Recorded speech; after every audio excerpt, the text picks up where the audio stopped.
Vivemos em um planeta onde praticamente todos os países estão endividados. Os Estados Unidos devem mais de 38 trilhões de dólares, Europa cerca de 14 trilhões. Mesmo potências como a Alemanha, a China ou a Arábia Saudita, países ricos, também estão atolados em dívidas. Mas isso levanta uma pergunta que poucos fazem. Se todo mundo deve, quem é o credor? A resposta é desconfortável. O mundo deve a si mesmo. E essa teia de dívidas não é um erro do sistema. Ela é o sistema. A história começa há mais de 300 anos, em 1694. A Inglaterra estava em guerra com a França e o rei havia ficado sem ouro. Desesperado, pediu dinheiro aos comerciantes e prometeu pagar depois, com juros garantidos por impostos futuros. Nascia ali o Banco da Inglaterra, e com ele, um novo tipo de poder. Pela primeira vez na história, um governo podia gastar dinheiro que ainda não existia. E quem emprestava ao rei recebia algo revolucionário, um papel que representava uma promessa do governo, um título público, que podia ser comprado, vendido e trocado como se fosse ouro. Esse foi o nascimento da dívida nacional moderna. O dinheiro deixou de ser apenas metal e passou a ser confiança no futuro. Os impérios modernos conquistam confiança emitindo títulos. A guerra, o comércio e até o progresso começaram a depender de uma coisa só: da capacidade de um país de contrair dívidas. Hoje, o sistema financeiro global é uma imensa rede de promessas entrelaçadas. Os governos emitem títulos, papéis que prometem pagar no futuro. Bancos, fundos de investimento e até outros governos compram esses títulos. O Banco Central entra no circuito comprando parte deles, e ao fazer isso, cria dinheiro novo. É um ciclo contínuo. O governo gasta, o dinheiro circula, e os impostos ajudam a pagar os juros. O curioso é que boa parte desse dinheiro nunca existiu fisicamente. Ele existe apenas como dígitos, como confiança registrada em telas e balanços. O sistema todo funciona porque acreditamos nele. O dinheiro não é mais lastreado em ouro. Ele é lastreado em fé.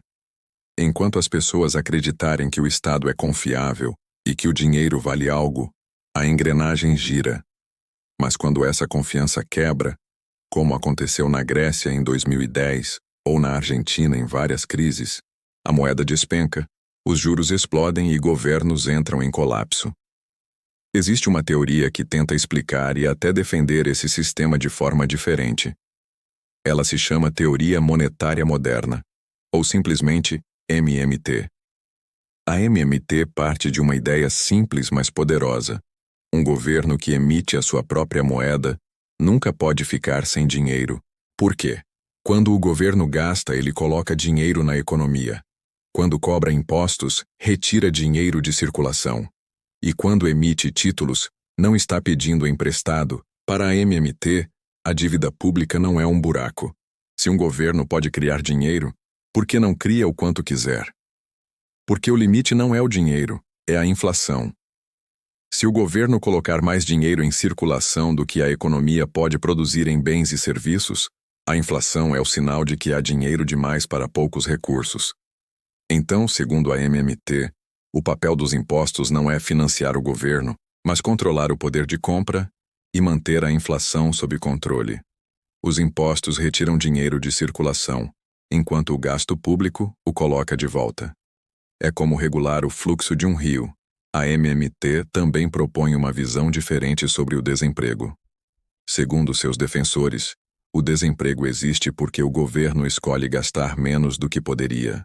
Se o Estado é o emissor da moeda, ele poderia financiar programas de emprego, infraestrutura, inovação e educação sem depender de arrecadar primeiro. A proposta é simples: usar o poder de emissão do Estado para garantir pleno emprego e estabilidade de preços. Em vez de cortar gastos em tempos de crise, a MMT sugere que o governo gaste mais, para estimular a economia e gerar renda. Claro, nem todos concordam com essa visão. Críticos da MMT dizem que ela ignora o risco de inflação descontrolada, ou que dá poder demais aos políticos para gastar sem limites.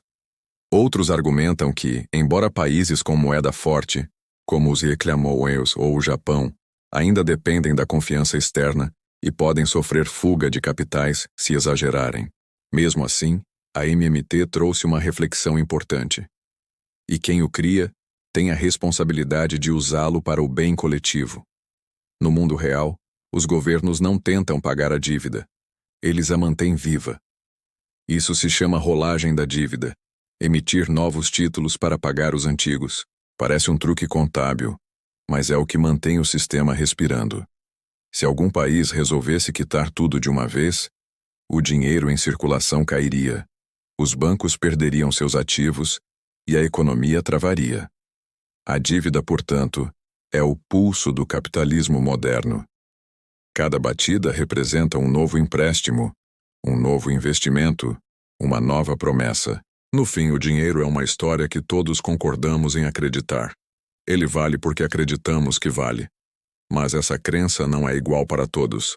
Os juros pagos pelos governos sobem, dos contribuintes e trabalhadores para os grandes bancos e fundos. A desigualdade cresce junto com a dívida. Quem detém títulos lucra, quem paga impostos sustenta o jogo. A dívida é um pacto silencioso entre governos, mercados e cidadãos. O sistema não precisa que todos o entendam. Precisa apenas que todos acreditem que ele funciona. Porque o dinheiro, no fim das contas, é uma promessa. E uma promessa só vale enquanto a confiança existir. Entender esse sistema é o primeiro passo para enxergar o tabuleiro inteiro. Porque quem entende o jogo deixa de ser apenas uma peça.